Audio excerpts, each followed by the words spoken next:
Alors, très rapidement, bonjour, bonsoir à toutes et à tous. Voilà, je ne l'ai pas programmé, hein. On va faire ça vite fait et puis on se quitte.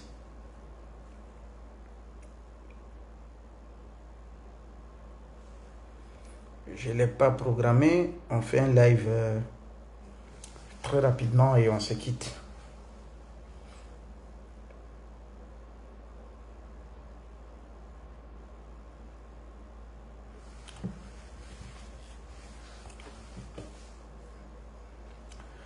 Bonjour, bonsoir à toutes et à tous, où que vous soyez à travers le monde.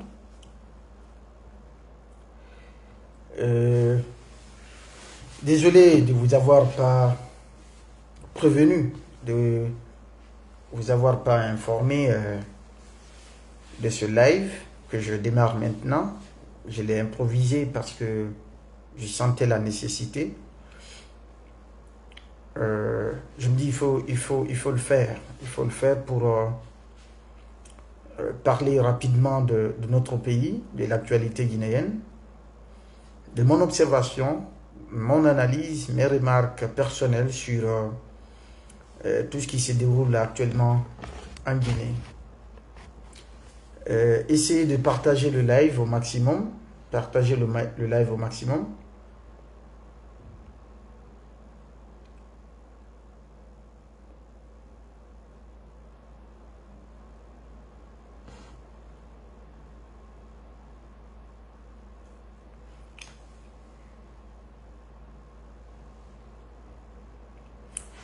Euh, je vois pas un truc que je ne comprends pas. Partagez le live et on va aller rapidement. On parle de la Guinée, de l'actualité guinéenne et puis on se quitte. Ah, déjà, je vois, ouais. So,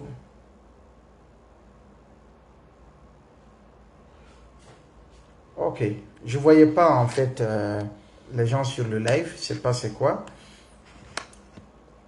Alors, ça monte, ouais. Donnez-moi, accordez-moi juste quelques minutes. On va démarrer ça vite fait. Accordez-moi quelques minutes. Je fais un dernier réglage vite fait. Accordez-moi quelques minutes.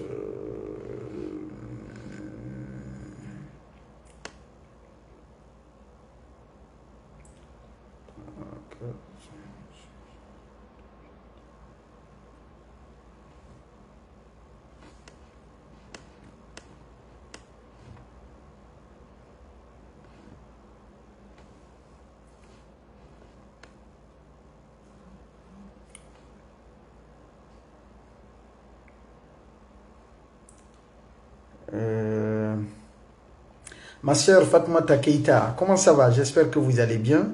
Ismaël Touré, Yaya, le stratège Ibrahim Bougov Silla et Mohamed Keita, tous ceux qui sont là, merci d'être présents.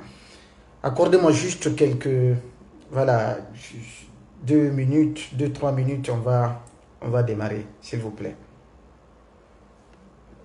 Désolé hein, de n'avoir pas annoncé ce live, j'ai pas prévenu, donc ça m'a tiqué dans la tête parce que quand il y a des situations qui me révoltent, je tiens toujours à partager ma vision des choses avec l'opinion publique. Qu'on soit d'accord avec moi ou pas, je tiens à défendre ma conviction, à exprimer mon opinion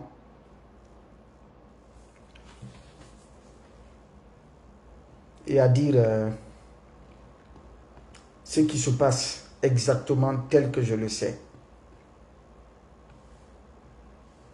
Ok, je pense qu'on peut démarrer maintenant. On peut démarrer maintenant.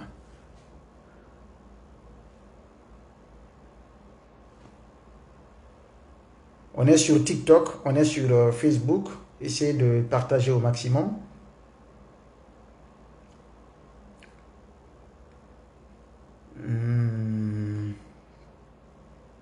toc, toc, toc.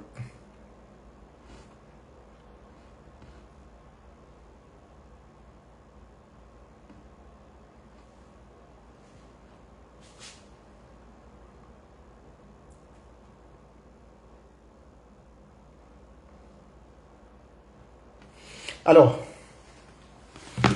on va partir.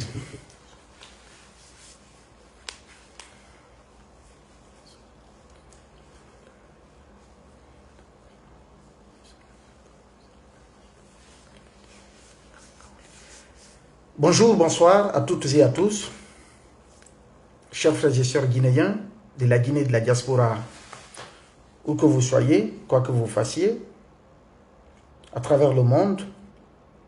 Je vous adresse mes salutations fraternelles avec respect et considération.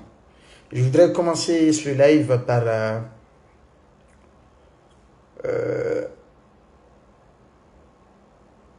exprimer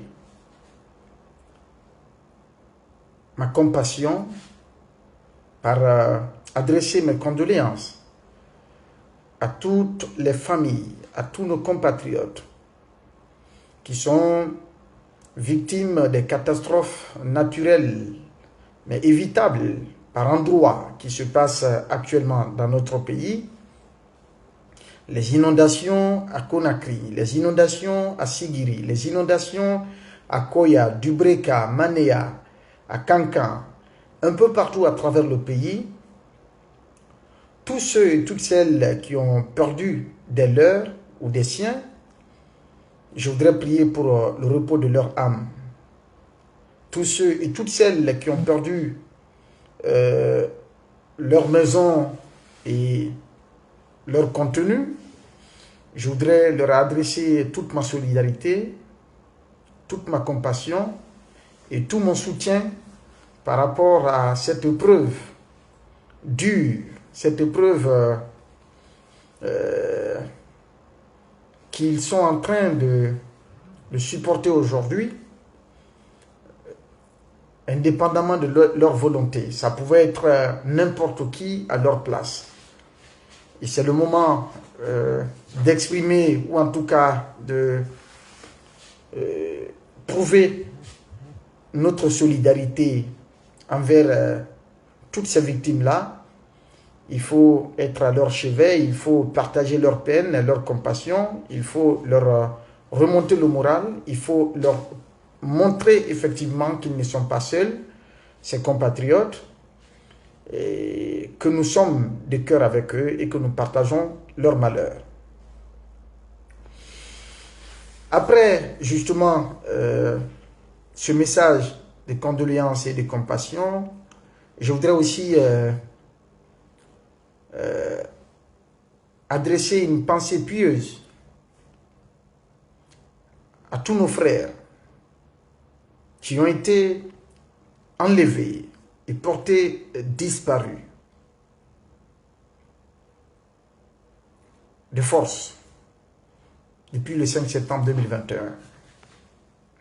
D'abord, à ceux qui ont été tués dont les circonstances de leur mort n'ont jamais été élucidées, toutes nos condoléances à leur famille, que Dieu accueille leur âme dans son royaume céleste. Je pense notamment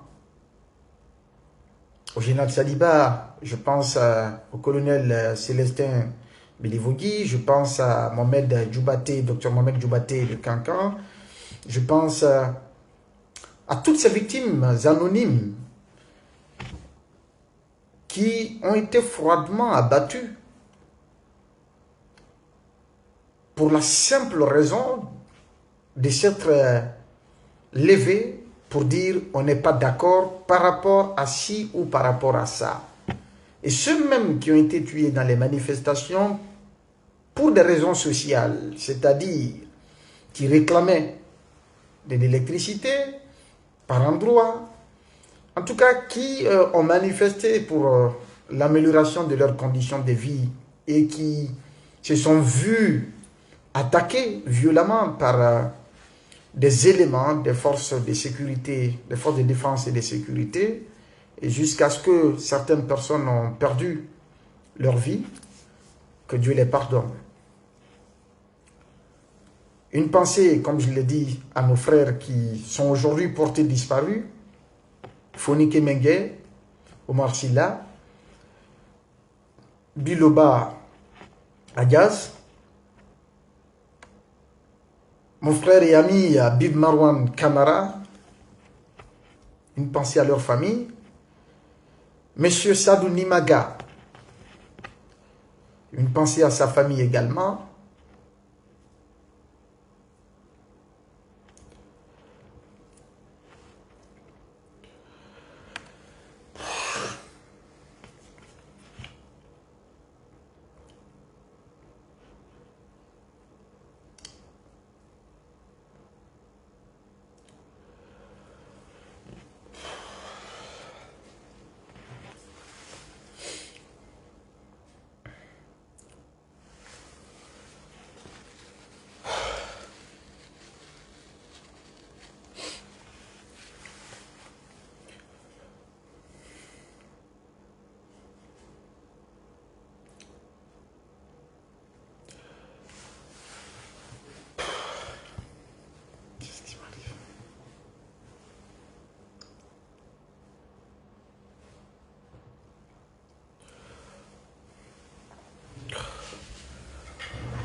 c'est difficile.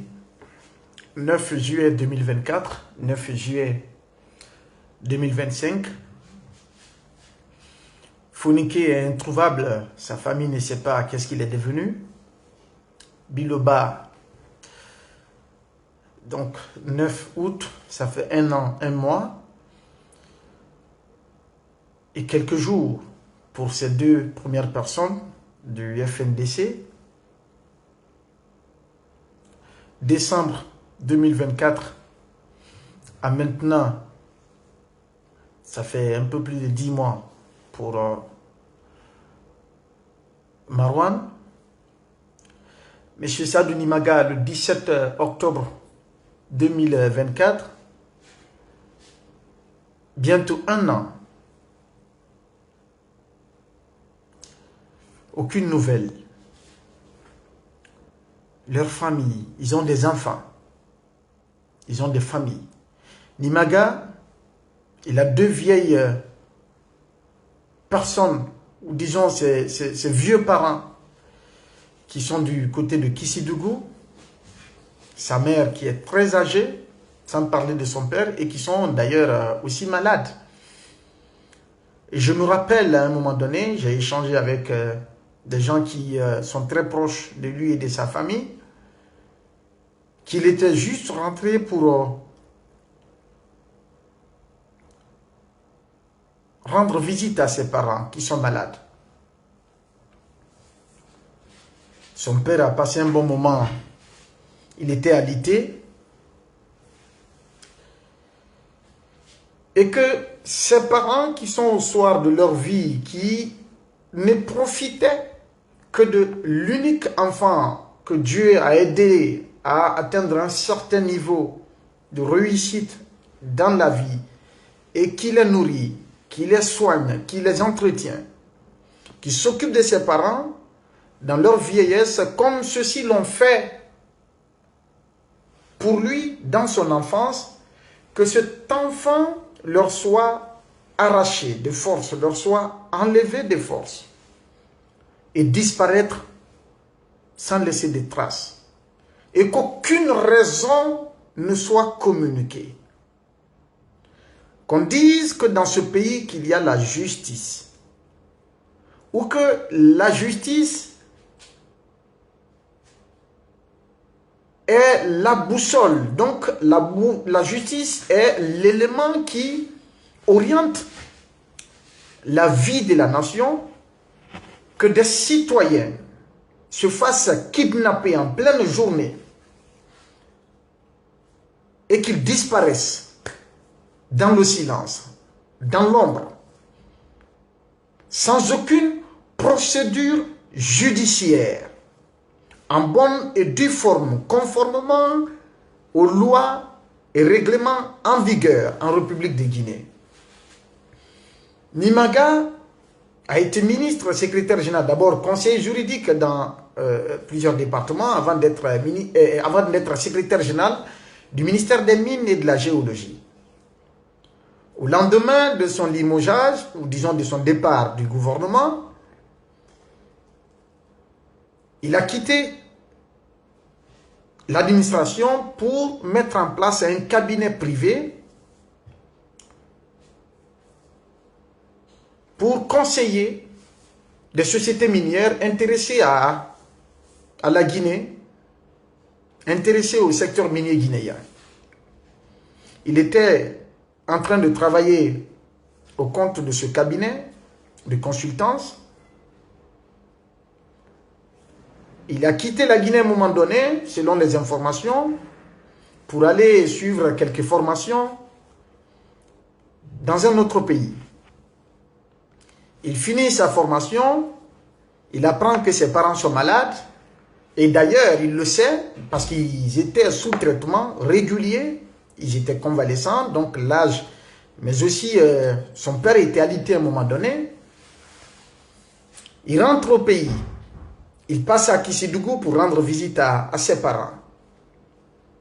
Il finit de rendre visite à ses parents, il remonte à Conakry. Et du coup, on vient le cueillir à Conakry. La justice est là. La cour d'appel est là, le tribunal de première instance de Kaloum est là, le tribunal de Mafanko, de Dixine, toutes ces juridictions sont présentes. Aucun parquet n'a été saisi. Aucune plainte n'a été formulée en bonne et due forme contre lui. Aucune explication officielle n'a été donnée sur son enlèvement. Et aucune information n'a été communiquée à l'opinion publique sur la destination où ils l'ont emmené. Et de même pour Fonike, Bilo, qui a d'ailleurs perdu son père. Bilo, son père, est décédé récemment, paix à son âme. Mais ni vous, ni moi, ni aucun autre Guinéen, en tout cas les citoyens lambda, la population, le peuple et la nation entière, nul ne peut dire exactement ce qui est reproché à Fonike, ce qui est reproché à Bilo, ce qui est reproché à Habib Marwan, ce qui est reproché à Sadou Nimaga et tant d'autres anonymes, civils comme militaires. Allez-y voir à la maison centrale de Conakry, il y a combien de militaires qui sont détenus là-bas, dans le silence. Procédure régulière ou non, je n'en sais pas. Combien de militaires sont détenus aujourd'hui à la maison centrale? Est-ce que vous le savez? Récemment, des jeunes du groupement des forces spéciales ont été arrêtés. On ne sait pas où ils sont. Certains, par peur de perdre leur vie, ont fui le pays, ont quitté le pays.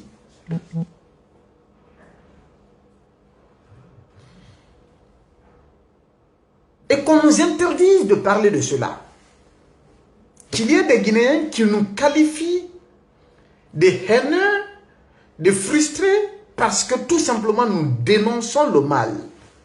Oui, je voudrais vous dire aujourd'hui que je suis à la fois haineux, je suis à la fois frustré, je suis à la fois opposant, comme vous le dites, mais je vais vous expliquer, à la différence de cette conception erronée, de l'insinuation que vous faites. Je vais vous expliquer en quoi je suis haineux. La haine que je porte au fond de moi aujourd'hui, c'est contre un système qui est en train de mettre à l'agonie la vie de la nation. J'ai de la haine contre ceux-là qui sont en train de traiter notre peuple avec barbarie.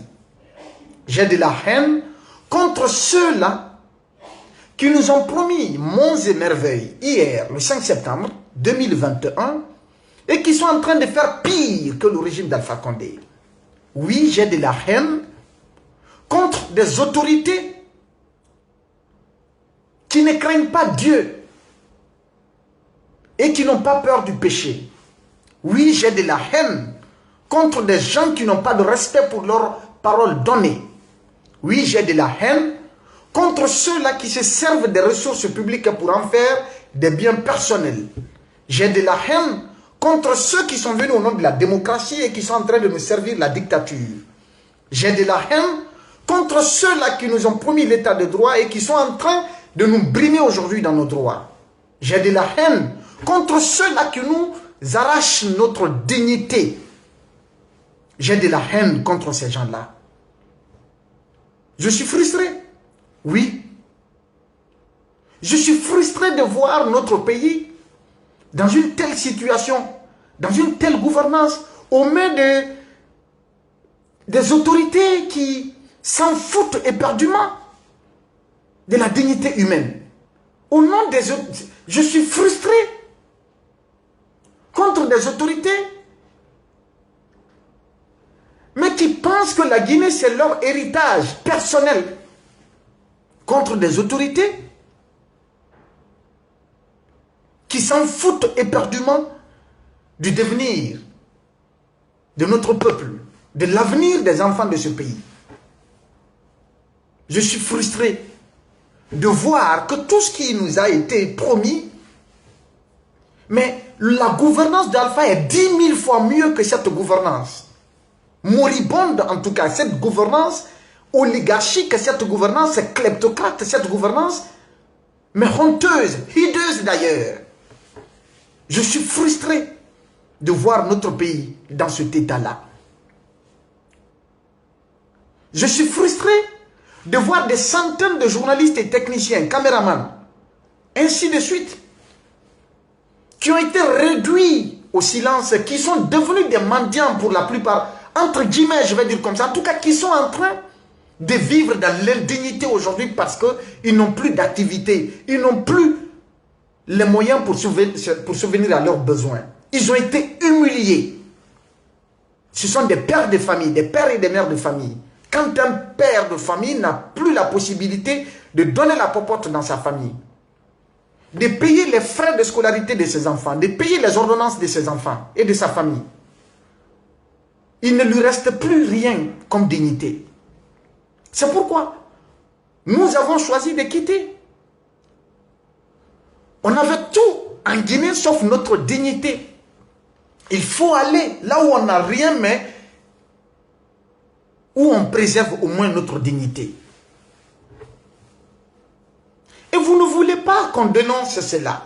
Et après on dit, Babila, il parle, il critique comme un opposant. Oui, je suis un opposant. Pas un opposant politique, parce que je n'ai pas de parti politique, je n'ai pas la carte de membre d'un parti politique. Je suis un opposant, opposant au mensonge. Je suis opposé à la mauvaise gouvernance. Je suis opposé à la dictature. Je suis opposé à la malhonnêteté, à la cupidité des jeunes gens comme moi.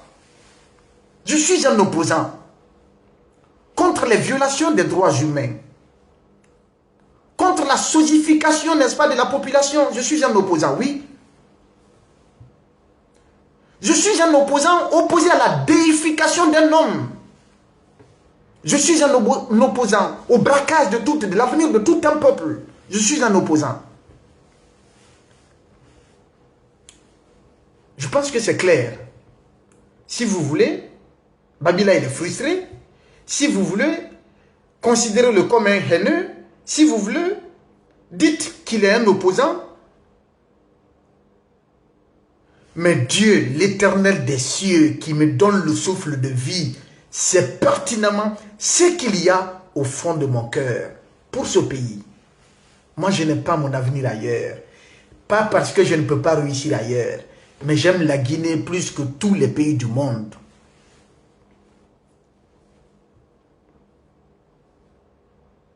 Et c'est pourquoi, jusque-là, je n'ai jamais eu le courage de faire une demande d'asile quelque part. Ça ne me traverse pas la tête. Je reviendrai en Guinée. C'est là-bas, mon pays. Je suis guinéen, des pères, des mères. Tous mes arrière-grands-parents viennent de ce pays-là. Et ont sacrifié leur vie pour ce pays. Nous avons grandi dans la galère. On a étudié. On a refusé d'être des délinquants. On a refusé d'être des bandits. On a refusé d'être des voyous. Pour pouvoir être utile à notre pays. Et qu'on assiste aujourd'hui à l'inversement des valeurs.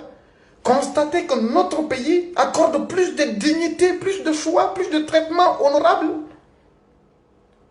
à ceux qui ont refusé d'étudier, à ceux qui ont refusé de faire le sérieux, qui ont fait le banditisme, des ratés sociaux, qui n'ont rien... Putain, ça rêvait debout quand même. Et vous ne voulez pas qu'on parle de cela. Que parce que tout simplement vous gagnez vos intérêts sur cette gouvernance. Parce que vous gagnez, que nous devons nous taire. Mais qui est heureux en Guinée aujourd'hui? Très honnêtement.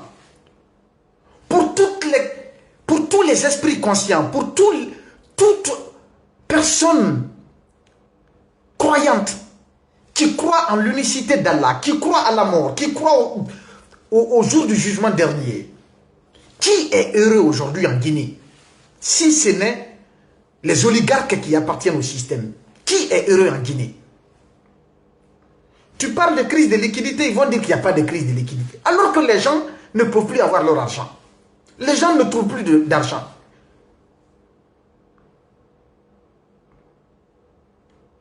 Après,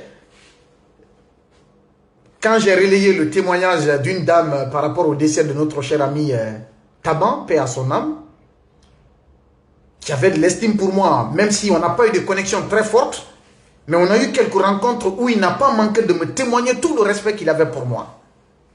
Et certains vont dire, le monsieur a été, comment dirais-je, qu'ils l'ont fait partir à chose, en Tunisie, pour ses soins. Mais à quel moment? C'est quand il s'est couché, c'est ça en Guinée en fait. Tant que tu n'es pas couché, tu es bien portant. Personne, on s'en fout éperdument. Il a été évacué, quand il a été évacué en Tunisie, 3 jours, 4e jour, il est décédé. Et si une personne, un témoin, une amie proche à cette personne-là dit que le monsieur traînait une ordonnance d'une valeur de 400 000 avec lui, il n'avait pas la possibilité de payer. Et après, on vient s'attaquer à ma personne. C'est pas moi qui l'ai dit, je ne connais pas la dame. Mais si après un moment de galère, que finalement les gens constatent qu'il est véritablement malade et qu'on l'évacue, 3 à 4 jours après, il meurt. Après, ils vont dire, vous avez des incrédules également qui disent, c'était son jour qui était arrivé. Mais si la mort n'est pas évitable, pourquoi on va se faire soigner à l'hôpital?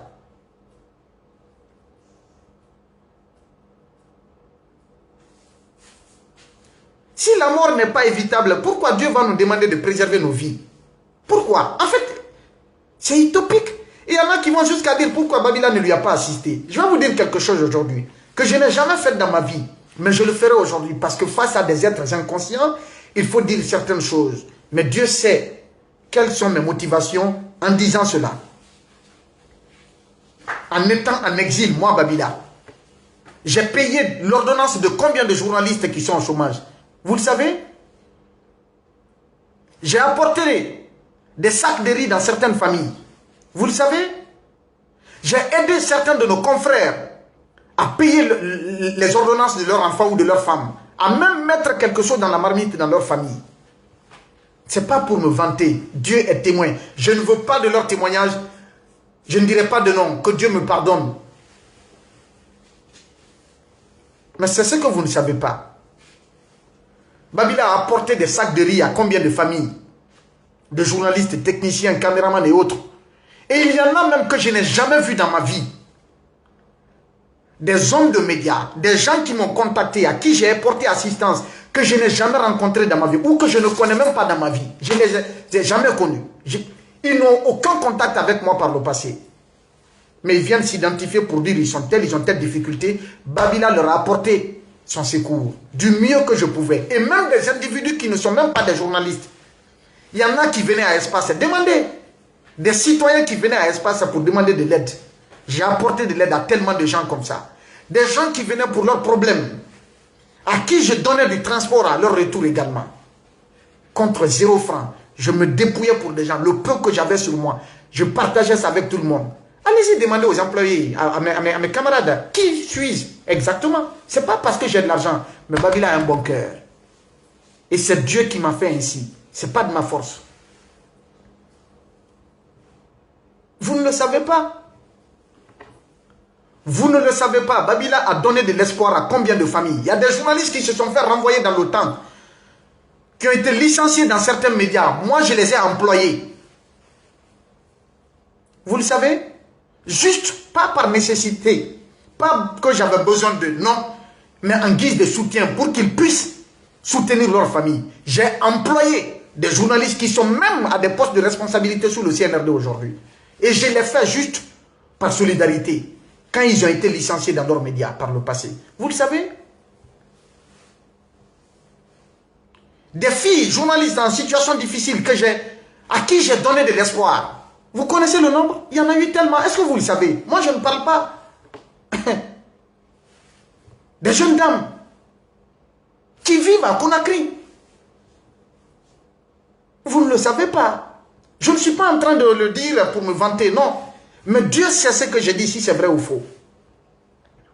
Ceux qui m'ont contacté pour demander de l'aide ou pour dire de faire des publications SOS pour eux, je leur demande c'est quoi leur problème. Si je suis capable de résoudre, je fais face à cela, je paye de l'argent, je règle leurs problèmes, ni vu ni connu. Personne n'est au courant. J'en ai fait combien de fois? Vous le savez? Pendant que je souffre, je me prive de mes propres moyens de subsistance pour donner à d'autres personnes. Dieu est témoin de cela. C'est pourquoi Dieu ne m'a jamais lâché en tout cas. Quelles que soient les difficultés. Parce que Dieu sait que je donne le peu que j'ai. Je partage avec ceux qui sont autour de moi ou ceux qui sont dans le besoin et qui me contactent pour ça. Ceux qui ne te connaissent pas, ils vont raconter des railleries, ils vont raconter des rikiki, ils vont raconter des balivernes, ça et là, sans savoir qui tu es réellement. Sans savoir ce que tu fais dans l'ombre. Sans savoir ceux à qui tu as apporté de l'aide. Sinon, en étant à Conakry, ceux qui venaient faire... Même les journalistes, quand Babila organisait des événements, où Babila était chargé de presse pour l'organisation d'une conférence de presse ou d'une activité quelconque, ceux qui venaient dans les activités de Babila savent comment Babila les traite. Ils le savent. Moi, je ne suis pas un malhonnête. Quand je négociais des marchés publicitaires, mes confrères savent comment je les traite. Ils savent. Moi, je suis devant un dossier. Je fais des marchés, je fais des contrats. Je décroche des contrats. Si ça doit être traité avec des journalistes, ils savent comment je les traite. Ils le savent. Je ne suis pas un malhonnête qui appelle certains pour leur faire des choses et après ils ne payent pas leur argent. Il y en a même qui sont avec eux, qui m'ont fait faire moi des travaux, ils ne m'ont jamais payé. Ils ont pris l'argent, ils ont bouffé.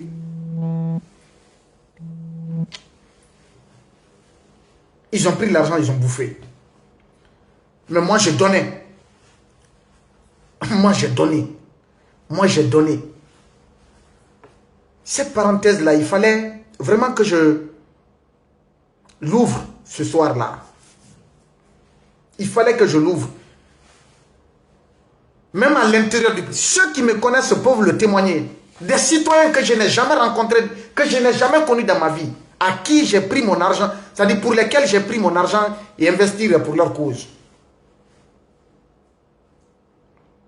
J'ai travaillé sur des projets. sur lesquels des Guinéens comme moi prenaient 3, 4, 5 millions pour faire intégrer des jeunes frauduleusement dans ces projets-là.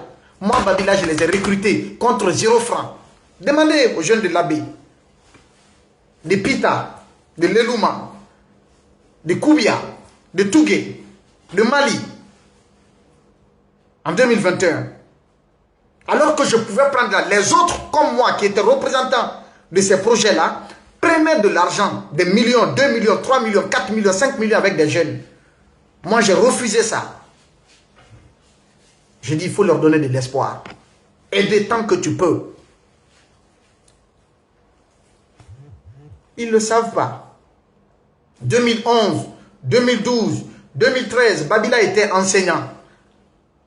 Même les groupes de révision, tous ceux qui sont passés sous mon contrôle, qui sont passés dans ma main, demandez-leur même l'argent qu'ils collectaient pour la révision. Si Babila les a retiré 1 franc un jour, après avoir collecté, je me sentais toujours incapable de prendre leur argent. Après, j'ai dit restituer l'argent de chacun. Je n'ai jamais pris ça. Même des révisions des cours de domicile à Kankan, en Zérékouré, les gens la vivent encore. J'ai fini de faire, la fin du mois arrive. J'ai dit non, je ne prends pas l'argent. J'ai toujours été gêné de prendre l'argent pour ça. Je ne sais pas mais je ne l'ai jamais fait. Et ce sont des malhonnêtes, des cupides, des jeunes qui pensent, qui sont dépourvus de toute morale, de toute valeur de probité, qui veulent te confondre à eux. Cupides, malhonnêtes, qui n'ont aucune valeur et qui s'en prennent à toi, qui ouvrent, n'est-ce pas, Bon, je ne veux pas dire ça, mais quand même,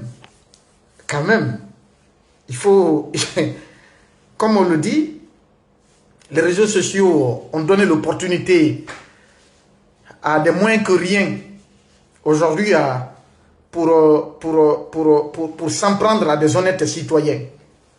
Ça fait mal au cœur, mais nous le faisons pour Dieu, en âme et conscience, en adéquation avec les valeurs que nous défendons. Vous ne le savez pas. Demandez à Kouroussa. Les candidats au bac 2012, session 2012. Quand j'ai galéré à aller me coucher dans une salle de classe à Kouroussa, au nom de l'AJDK, l'Association des jeunes pour le développement de Kouroussa, contre 0 franc, pour booster ces candidats aux différents examens nationaux, quitter Kankan, venir nous coucher dans la poussière aux côtés de ces élèves pour les aider à aller de l'avant.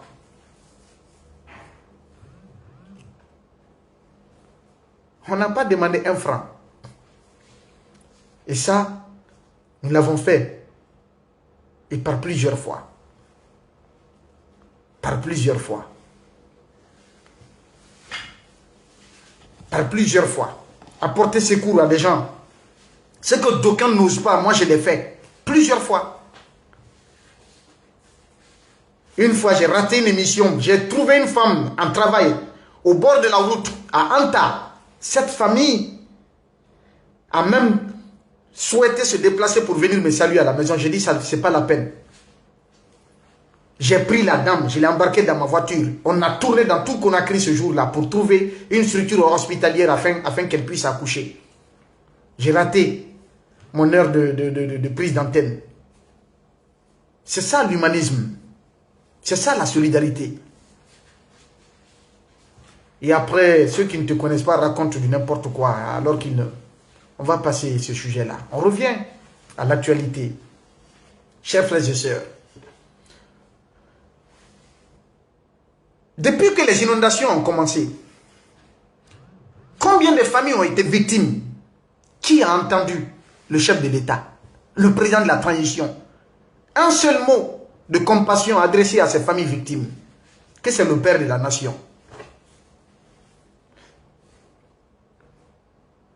Le glissement de terrain hier à Manéa. Jusqu'aujourd'hui, je n'ai vu aucune déclaration du président de la transition guinéenne.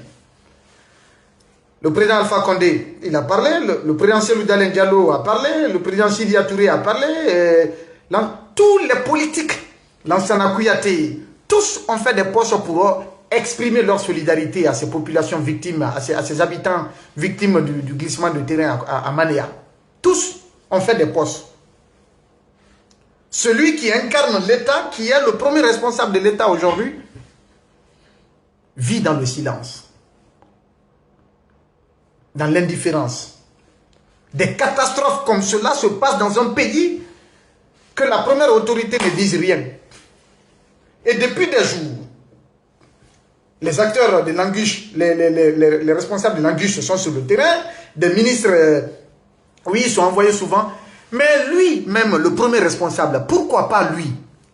Qu'est-ce qu'il y a pour ne pas partager la peine de ses compatriotes, de ses citoyens, dont il a le garant, dont il est le garant aujourd'hui, dont il a la responsabilité aujourd'hui de diriger leur destinée, temporairement, et dans l'illégalité d'ailleurs, il faut le dire, parce que c'est un braquage, ça n'a rien de constitutionnel, ça n'a rien de normal. On l'avait, la confiance, c'est-à-dire, pouvait nous amener vraiment à continuer à soutenir cette transition. Et le consensus également pouvait amener la population à soutenir cette transition. Pas de consensus, pas de confiance, ils n'en font qu'à leur tête. Ils ne font que ce que bon leur semble. Ils s'en foutent éperdument des préoccupations des uns et des autres. Et c'est comme s'ils sont en train de vivre leur rêve d'enfant. Entre 2012 et 2025, 2012-2022, ça fait 10 ans. 23-24. En 12 ans, quelqu'un qui avait le grade de caporal-chef en 12 ans est devenu général 5 étoiles. C'était la donc l'accession, le coup d'état du 5 septembre, c'était pour satisfaire des ambitions personnelles ou c'était pour aider le peuple de Guinée à aller de l'avant, à sortir de la précarité, à sortir de la mauvaise gouvernance, à sortir de la corruption, à sortir de l'injustice, etc. Tous les mots qui ont été dénoncés. Ils sont venus pour leur propre gloire ou pour la gloire du peuple? Il faut se poser la question. Parce qu'on ne fait que distribuer des grades, on ne fait que distribuer, n'est-ce pas, des titres honorifiques. On ne fait que distribuer des médailles. Les valeurs ne comptent plus. C'est un mouvement, c'est comme s'il y avait, juste pour un saut d'humeur, automatiquement on déploie des trucs, où on s'attribue, on s'auto-octroie des privilèges, des titres, etc., etc. En fait, qu'est-ce que le peuple a à voir dans ça? Vous n'êtes pas venu pour ça, mais nous comprenons aisément que vous êtes venus pour votre propre gloire. Les membres du CNRD, ils sont venus pour eux-mêmes. C'est ça la vérité. Parce que ce sont eux qui sont propres aujourd'hui pendant que le peuple est sale. Ce sont eux qui brillent aujourd'hui pendant que le peuple est en train de se lamenter. Ce sont eux qui sont dans le beurre pendant que le peuple est dans la précarité extrême. Il faut se poser la question. Depuis quand le président de la transition est devenu un promoteur immobilier?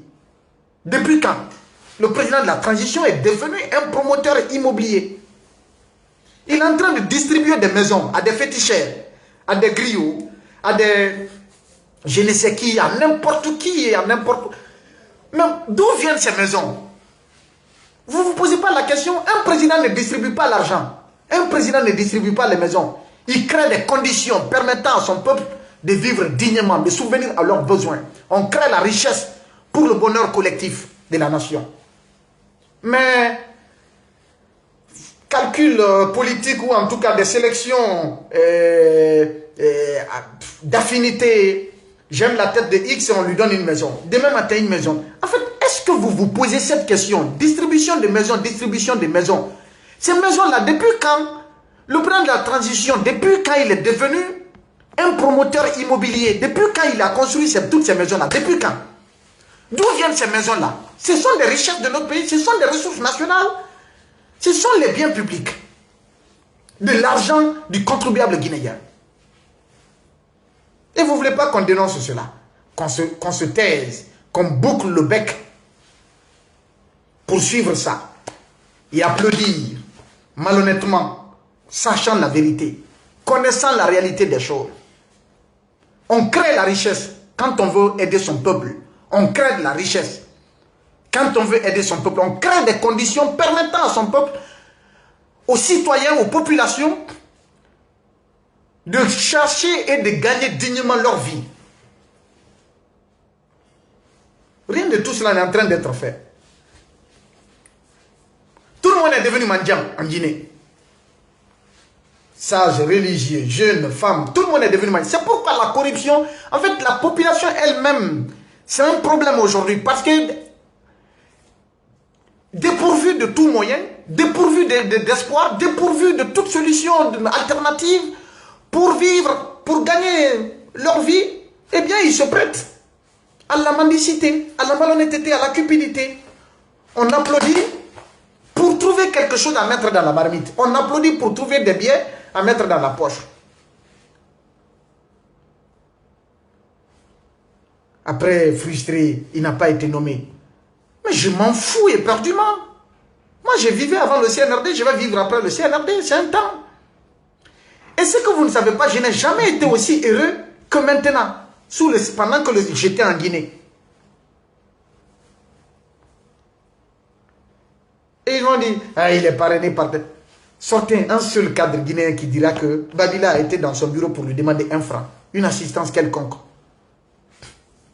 Que j'ai été le... Ce qui me donne la liberté.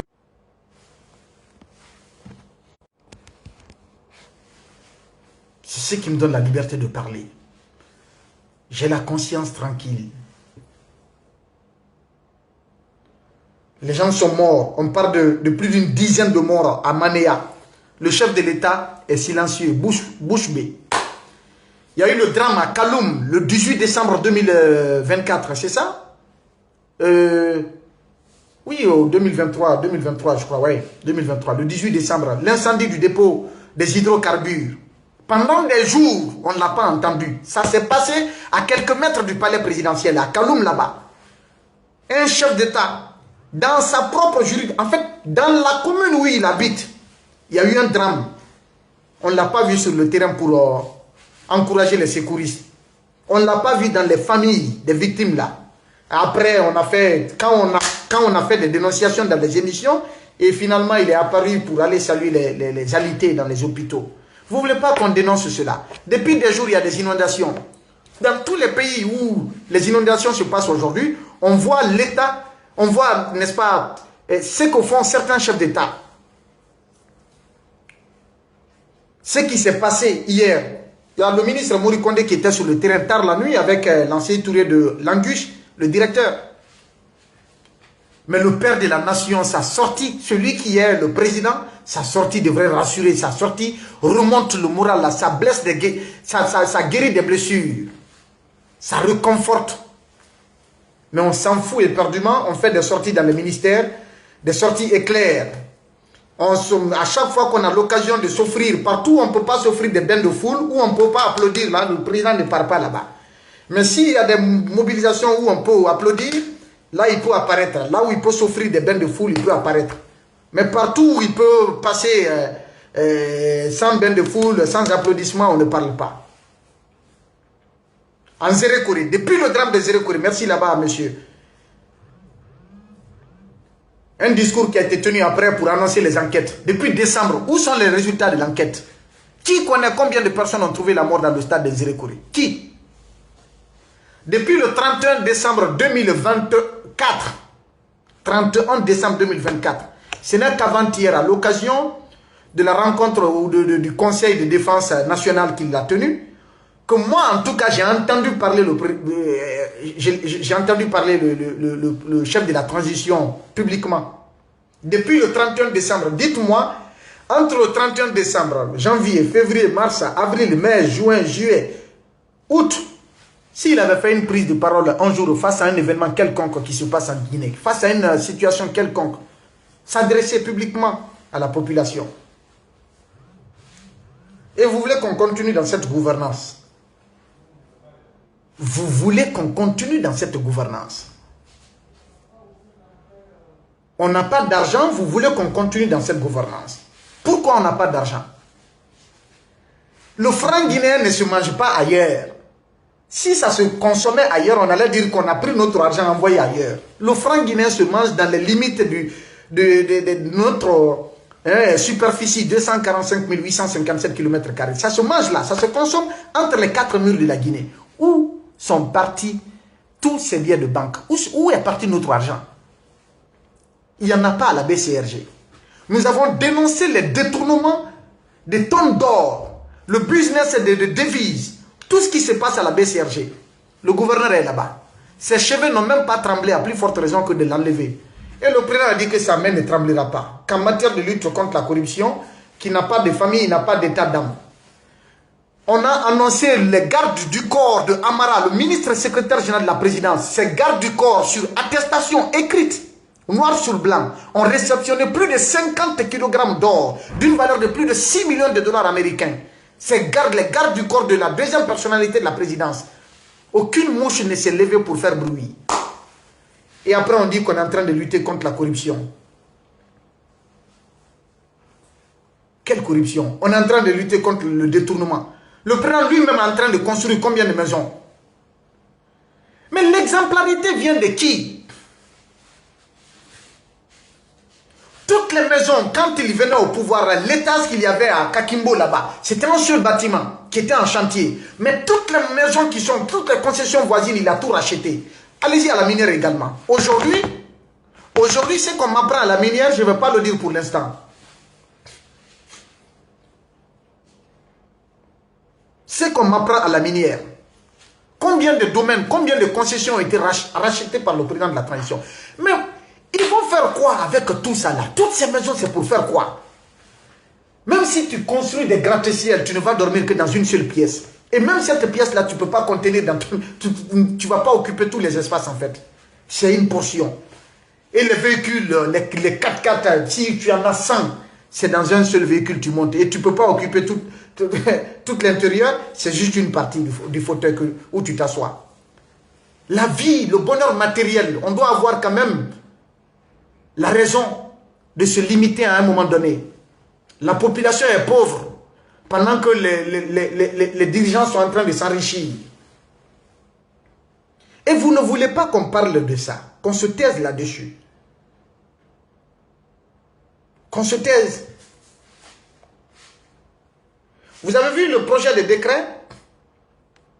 Ou le décret plutôt qui a été pris, le décret portant statut particulier des armées. Ce qui est en train de se passer. Désormais, ceux qui viennent d'être désormais même dans l'armée, pour avancer en grade, alors là vous avez affaire. Le nouveau décret qui est venu,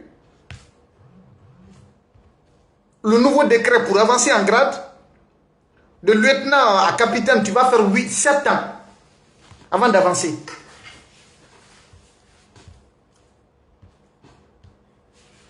Le nouveau statut, mais les privilèges qui sont accordés aux généraux.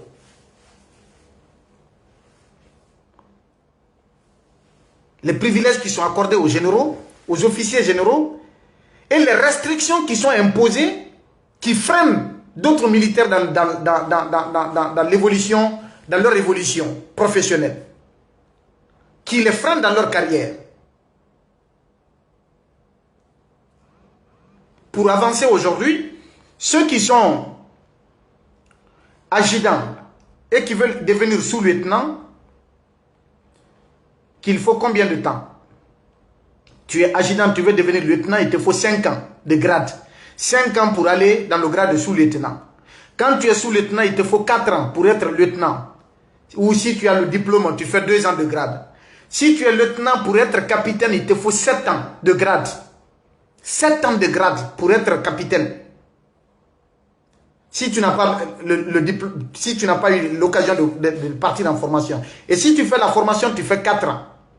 Et si tu es capitaine, tu fais 7 ans de grade pour être commandant. Si tu n'as pas de diplôme. C'est-à-dire tu n'as pas eu l'opportunité d'aller te former. Et si tu as l'opportunité de te former, tu fais 4 ans de grade. Si tu es commandant, tu veux devenir lieutenant-colonel, il te faut 8 ans de grade. 8 ans. Si tu as passé le diplôme, tu vas faire 5 ans. Lieutenant-colonel, pour être colonel plein, il te faut 5 ans de grade.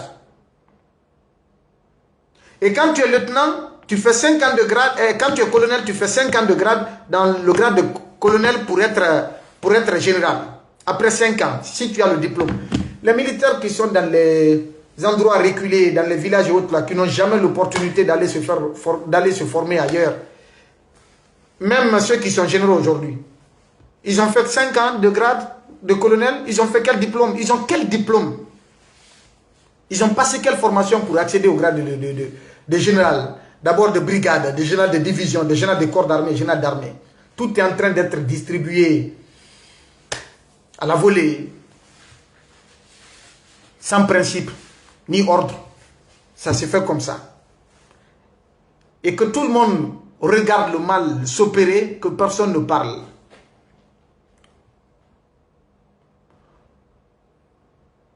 Vous avez des situations comme des ministres comme les Bogola. Un pays où les Bogola deviennent ministres. Vous avez vu sa sortie d'hier?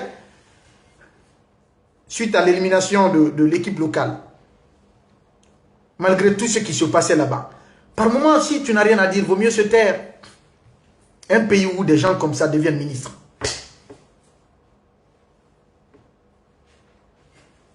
Où allons-nous avec ça? Pendant que les drames là se passent aujourd'hui, il y en a qui continuent leur propagande à l'intérieur du pays. Vous avez vu, ceux qui se font appeler blogueurs, entre guillemets, les insulteurs, moi je les appelle comme ça. On les a alignés, ils ont aligné des véhicules 4x4 pour sillonner tout le pays. L'argent vient d'où? Et puis avec des gardes du corps, des gendarmes, des policiers, des militaires qui sont sur leur pas pour les garder. On les garde pourquoi? Ils ont quelle valeur? Et tout ça est en train de se... Tous ces événements se passent. On dit, taisez-vous, de ne pas parler. Vous voulez qu'on se taise? Non. On est tous des citoyens, en droit et en devoir. Égaux devant la loi. On ne peut pas se taire face au mal. J'aurais été l'un des grands soutiens du CNRD si vraiment ils étaient sur la bonne voie. L'avènement de ces militaires au pouvoir a nourri l'espoir de plus d'un. Mais aujourd'hui, c'est le désenchantement total. C'est la déception. C'est la désillusion pour notre peuple. On ne peut pas vivre éternellement dans ça. Non, ce n'est pas possible. Ce n'est pas possible. Tous ceux qui peuvent leur offrir aujourd'hui le luxe, ils sont dans ça, à eux et à leur famille. Posez-vous là, où sont leurs familles? Tous ceux qui sont aux commandes de la transition, leurs enfants et leurs femmes, recherchez, ils sont où? Celui qui tombe malade, on l'envoie ailleurs. Mais leur enfant étudie ailleurs. Nous, ce sont nous et nos enfants qui étudions en Guinée ici. On se soigne ici. Jusqu'à mort s'en suivre. Parce qu'on n'a pas ci, on n'a pas ça. Et ils se créent toutes les conditions dans le contribuable guinéen. Et qu'on se taise sur ça. Qu'on se taise sur ça. Ils ont fait des acquisitions immobilières un peu partout. En Afrique et dans le monde. Vous voulez qu'on se taise devant ça? On est persécuté à cause de nos opinions. On est pourchassé de chez nous à cause de nos opinions, à cause de la vérité. Mais je l'ai dit, la première victoire dans ce monde appartient au mensonge. La toute première victoire appartient au mensonge. La deuxième victoire appartient à la vérité. La troisième victoire appartient à la force qui sont en train d'exercer. Mais la quatrième victoire appartient à ce qu'on appelle le hacké, le péché, le karma. C'est ce qui vient en dernier.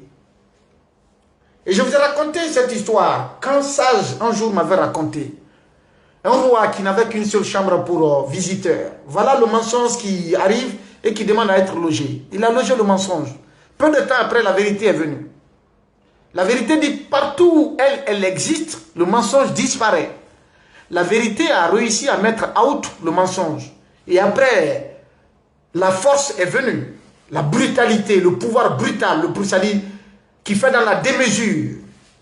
est venu pour mettre la vérité dehors. Et après, le hacker est venu, le péché est venu pour agoniser cette force brutale qui agissait dans l'injustice. Le hacker, sinon on dira que Dieu n'existe pas. Nous n'avons rien contre personne. Moi, si j'ai une mauvaise intention personnelle, qui soit pour des raisons personnelles, contre un seul cadre de la transition, que Dieu me la retourne en fait. Pour des raisons personnelles, à dire que c'est pour des intérêts personnels ou pour des raisons personnelles, j'ai des dents ou j'ai des positions contre X ou Y, que Dieu me les retourne. Mais si c'est pour la Guinée, si c'est pour la vérité, si c'est pour la justice, si c'est pour le bien de notre nation, la vérité finira par l'emporter. Le pays là ne restera pas comme ça. Ça n'a rien de personnel en fait. Je m'en fous éperdument de la tête de qui que ce soit, ou de X ou Y. Moi je ne vois pas les têtes. Moi je m'en fous. Je ne suis pas rancunier moi. Non. Non. Tout sauf ça. Je m'en fous éperdument de la tête de qui, de toutes ces autorités là. Non. C'est ce que vous faites. Les actions que vous posez sur le terrain, c'est ce qui m'intéresse. Quand ça va contre les intérêts de la République, je vais prendre position contre. Et je ne suis pas le griot de quelqu'un ou le communicant de quelqu'un pour venir applaudir ou chanter. Non. Moi, ma ligne de conduite, elle est tracée. Ma vision, elle est claire. Un minimum de dignité dans un océan de violation des droits humains. Vous voulez que je parle de ça? On construit un bâtiment, vous voulez que j'expose ça? Alors que le pays est en train de périr dans la violation des valeurs républicaines. Notre société est en train de perdre toute sa morale, toute sa dignité, tout son honneur. Vous voulez que j'expose quoi? Non, c'est pas moi, non. On nous donne un minimum de... Non, c'est pas moi, non. Alors, que ça plaise ou pas, nous allons défendre ce pays parce que certains l'ont fait avant nous et d'autres le feront après nous.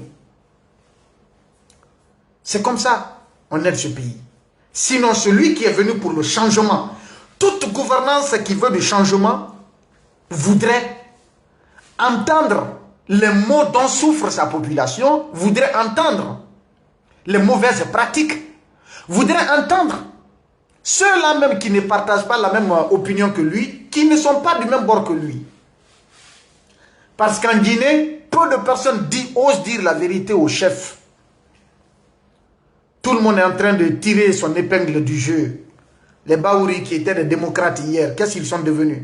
Et même aujourd'hui, on dira Babila, demain il deviendra comme ça. Mais l'être humain est ce qu'il est. Chacun montre ses valeurs, chacun montre son éducation, chacun montre ce qu'il est véritablement. La fourberie, ça ne se... Non, les masques finiront par tomber. Imaginez un peu si c'est Alpha Condé qui avait fermé les médias. Que diraient les gars comme les Ousmane Gawal et autres? Que diraient ces gens-là?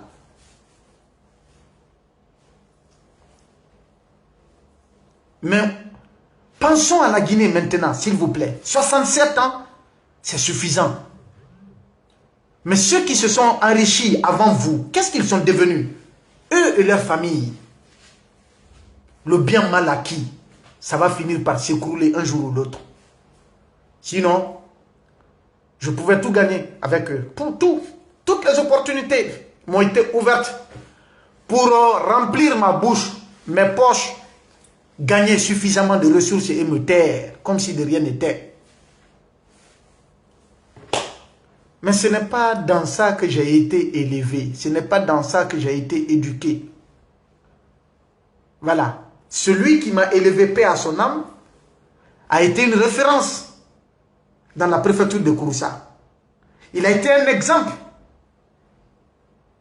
C'était un homme de confiance. À l'époque, je voyais des riches quitter les capitales, les villes de l'intérieur pour venir confier leur argent à mon grand-père. Celui qui m'a élevé, par confiance. des dizaines de femmes qui ont été données en mariage à Babila à cause de la parole de mon grand-père, par confiance. Et vous voulez que pendant 7 ans, je suis dans sa main, que je me débarrasse de toutes les valeurs qui m'ont été enseignées pour faire le lèche-botte, pour faire le cupide, pour faire le malhonnête, pour faire la démagogie, pour faire le troubadour de quelqu'un. Ça, ce n'est pas moi, ce n'est pas mon éducation. Personne n'a payé ma scolarité, moi. J'ai poussé charrette pour étudier. J'ai fait le chirage pour étudier. Donc, je ne dois rien à personne. Mes parents, ce sont ces valeurs-là. Apprends à te chercher, apprends à gagner dignement ta vie pour ne pas être un glorificateur, pour ne pas être un mendiant, pour ne pas être un jeune malhonnête, comme certains de nos camarades le font aujourd'hui.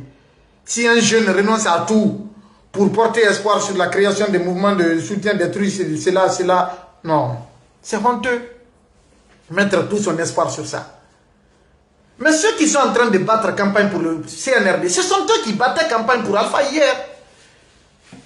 Mais c'est leur nature. Et vous voulez les écouter, ils n'ont aucune crédibilité. Heureusement, le CNRD est en train de laver le pays. Quand je dis laver, on est en train de découvrir le visage de toutes ces malhonnêtes-là, de toutes ces personnes malhonnêtes qui se sont servis de la conscience, de la confiance du peuple pour se hisser au devant de la scène. Et nous, les médias également, qui avons fabriqué des voyous pour en faire des hommes crédibles alors qu'ils ne disposaient même pas d'une once de dignité, de probité morale, d'intégrité, juste pour se faire de la place au soleil. Ça va finir.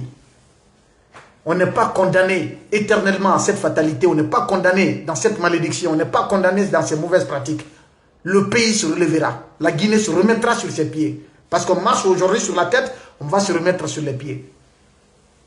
Et on ira de l'avant. Inch'Allah ta'ala, tant que nous vivons, nous porterons cet espoir-là. Et nous allons nous battre pour ça. C'est pas tout le monde, hein. Mais que Dieu nous aide. Quand la tête donne de l'exemplarité, serve dans l'exemplarité, les autres vont suivre. Tu ne peux pas être un soulard et interdire à tes enfants de ne pas boire de l'alcool. Tu ne peux pas, c'est pas possible. Moi, je ne peux pas faire ça. Je ne peux pas être un voleur et ne pas dire à mes enfants de ne pas voler, que le vol n'est pas bien. Non. Les malinqués disent que ceux qui sont derrière suivent ceux qui sont devant. Je vais vous laisser là. Et j'apprends que la dame Adiaramatou Kolon Diallo, la dame de Sigiri, qu'elle a été finalement libérée. Après, vrai ou faux, c'est ce qui m'a été dit aujourd'hui. Mais j'ose croire que c'est vrai parce que ces sources-là sont dignes de foi. Prise pour rien et relâchée pour rien. 2 enfants de Pivi, depuis le jour de l'évasion à la maison centrale jusqu'à aujourd'hui, sont portés disparus. Aucune trace. El Sisi, que son procès démarre bientôt. Plus d'1 an. Dans le silence. Les anciens dignitaires. Honorable Damaro. Les 15 milliards n'ont jamais été... Rien n'a prouvé que 15 milliards ont été détournés. Rien. Il est en prison. Kassori. Kassori Fofana. Toutes les accusations montées. Aucune preuve n'a été présentée. On est en train de le tuer à petit feu. Des prisonniers politiques qu'on a caricaturés devant le peuple. Alors que, la Guinée, c'est malheureux.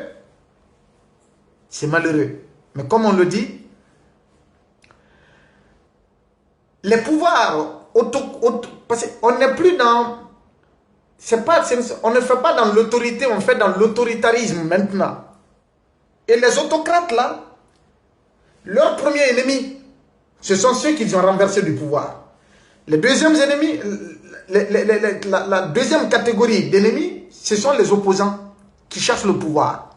Et la troisième catégorie, ce sont les gens même avec lesquels ils ont cherché le pouvoir. Le CNRD est en train...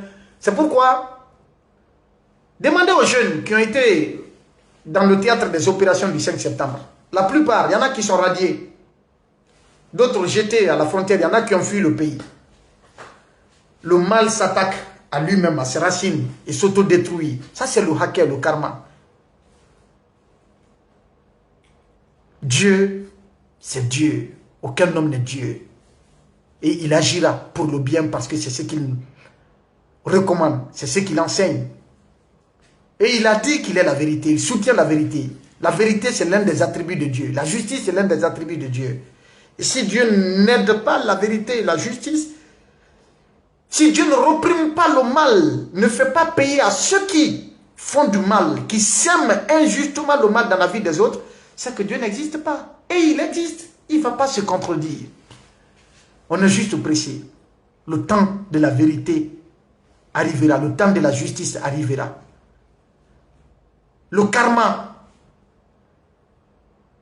se fera voir, se fera sentir.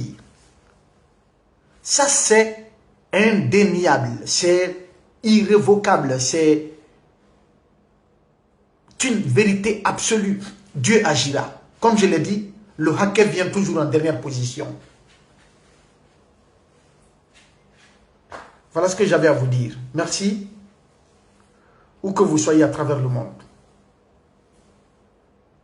Si ceux d'entre vous, certains d'entre vous se sont sentis blessés par mes propos, je m'en excuse. Ce n'est pas mon intention, mais je tiens à exprimer ma vérité en toute responsabilité. Ma vérité avec conviction. Ma vérité qui est indépendante, une vérité absolue en fait, je veux dire comme ça, qui ne tient qu'à ce qui existe. La vraie vérité, oui.